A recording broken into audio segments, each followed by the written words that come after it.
नमस्कार, मैं हूं चंदन भारद्वाज और आप देख रहे हैं आर्य न्यूज। दोस्तों, पश्चिम एशिया में जंग की आग अब सिर्फ सीमाओं तक सीमित नहीं रही। ईरान के supreme leader Ayatollah Ali Khamenei की मौत के बाद हालात और ज्यादा विस्फोटक हो गए हैं। मिडिल ईस्ट से लेकर दक्षिण एशिया तक गुस्से और विरोध की लहर दिखाई दे रही है और अब इस पूरे घटनाक्रम की गूंज भारत में भी सुनाई देने लगी है। इस पूरे संकट पर प्रधानमंत्री नरेंद्र मोदी ने भी चिंता जताई है। हमने सदैव शांति और स्थिरता बनाए रखने का आह्वान किया है। पश्चिम एशिया की वर्तमान स्थिति हमारे लिए गहरी चिंता का विषय है। भारत डायलॉग और डिप्लोमेसी के माध्यम से सभी विवादों का समाधान का समर्थन करता है।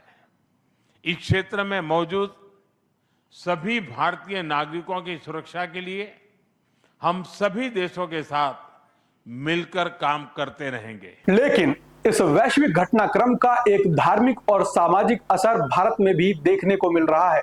जम्मू कश्मीर के कई इलाकों में खामेनेई की मौत के विरोध में लोग सड़कों पर उतर आए हैं। श्रीनगर के बेमिना इलाके में प्रदर्शनकारियों और सुरक्षा बलों के बीच टकराव तक हुआ।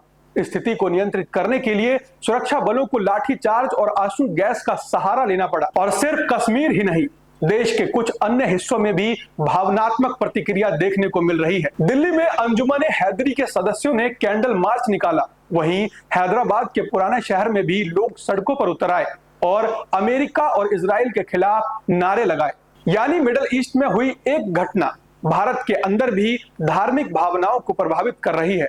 इसी बीच पाकिस्तान और पाकिस्तान के कब्जे वाले कश्मीर में स्थिति और ज्यादा हिंसक हो गई है। गिलगित बाल्टिस्तान में प्रदर्शनकारियों ने संयुक्त राष्ट्र के ऑफिस तक को आग लगा दी। लेकिन भारत के लिए सबसे बड़ी चिंता सिर्फ प्रदर्शन नहीं है, बल्कि पश्चिम एशिया में फंसे लाखों भारतीय।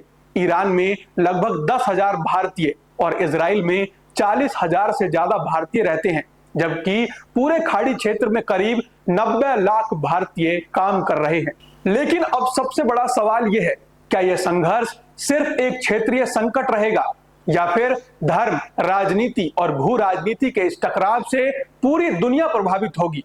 क्योंकि इतिहास बताता है, जब भी मिडिल ईस्ट में आग लगती है, उसकी लपटें पूरी दुनिया तक पहुंचती है। फिलहाल दुनिया की निगाहें पश्चिम एशिया पर टिकी है और उम्मीद यही है कि जंग नहीं बल्कि बातचीत का रास्ता निकले। मैं हूं चंदन भारद्वाज और आप देख रहे थे आर्य न्यूज। नमस्कार।